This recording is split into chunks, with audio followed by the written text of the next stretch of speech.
તો સુરતના ડુંગરા ગામમાં ધર્માંતરણની આશંકાએ હોબાળો થયો છે। પ્રલોભન આપી 25 આદિવાસીનું ધર્માંતરણ કર્યાનો આરોપ છે।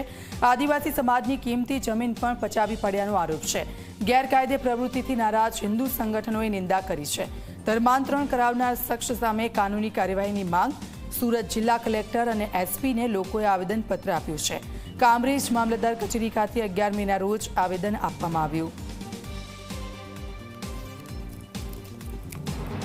गरीब आदिवासी हड़पति समाजना भोळा लोकोने लोभ लालच आपी अने गैरकायदेसर रीते खोटी रीते गुजरात सरकारना धर्मांतरणना कायदानो भंग करी अने 25 जेटला परिवारने ख्रिस्ती बनाव्या छे।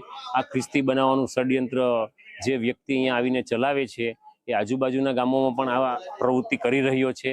तो एनी सामे सरकारे धर्मांतरणना कायदा हेठळ कार्यवाही करी अने सखत रीते एने तात्कालिक धोरणे जेलमां नाखवो जोईए।